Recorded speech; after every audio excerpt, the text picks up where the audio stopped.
सिया सुकुमरिया नजरिया से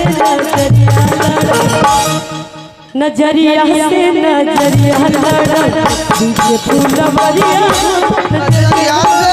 नजरिया लागल पीछे फूलवरिया हो नजरिया से नजरिया लागल पीछे फूलवरिया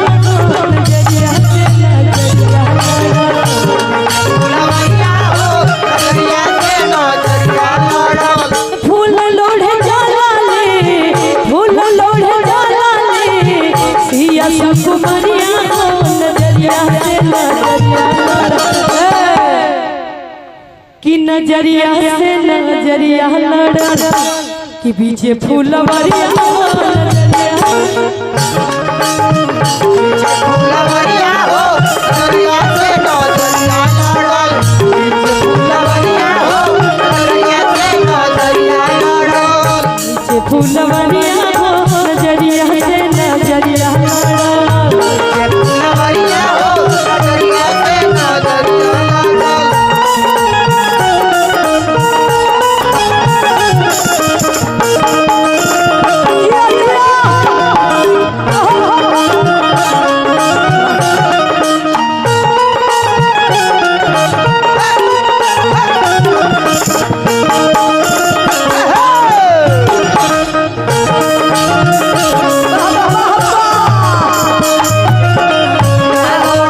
फूलवरिया हो नजरिया से नजरिया लागल ये हमार गाना बा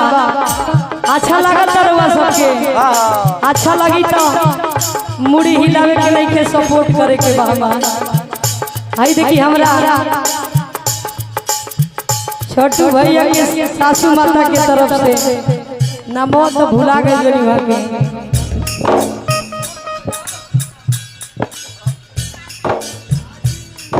हाँ कार्तिक जी है देखी यहाँ के माता जी के तरफ से बहुत सारा पुरस्कार मिलल गोड़ छू के प्रणाम आशीर्वाद के चाहत बा जात कहाँ बानी लो अभी तो ई टेलर हो फिल्म तो पूरा बाकी बा अभी भैया के लड़का के जन्मदिन रहल और सोहर होई ओकरा बाद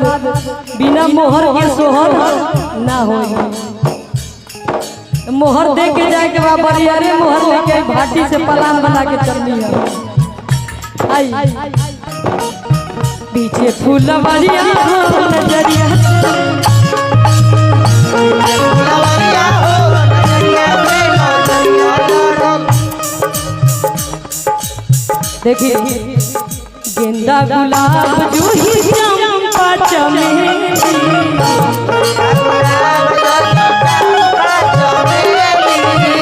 तुरंत तुरंत रही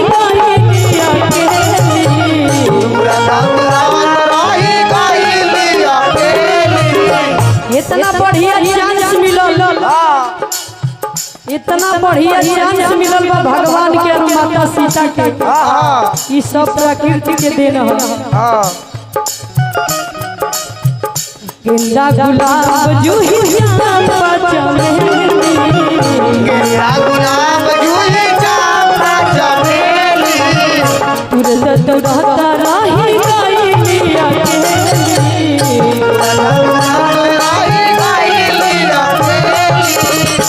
अब बे गेंदा गुलाब गेंदा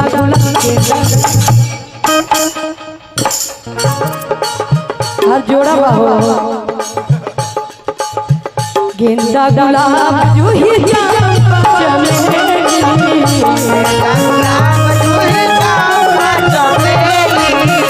तुरंत तुरंत रही ये ना इतने में सोचा पड़ले इतने में सोचा पड़ले मन के सवरिया नजरिया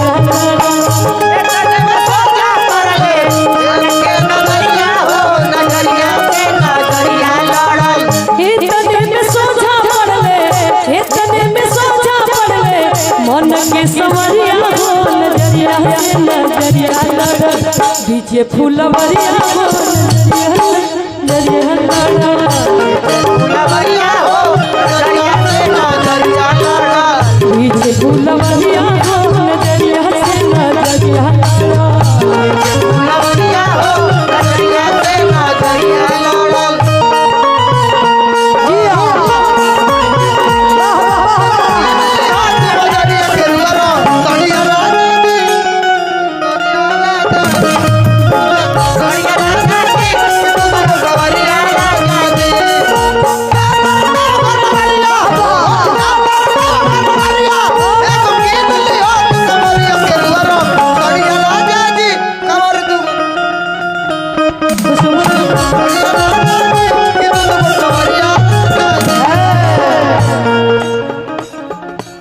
कि कुसुम रंग सड़िया राजा चले के देवनगरी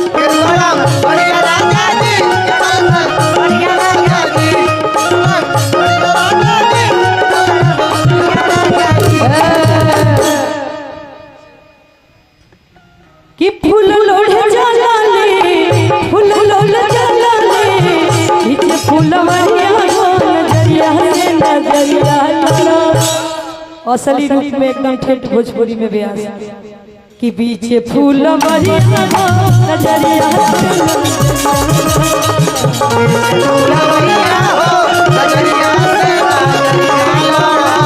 पीछे फूलवरिया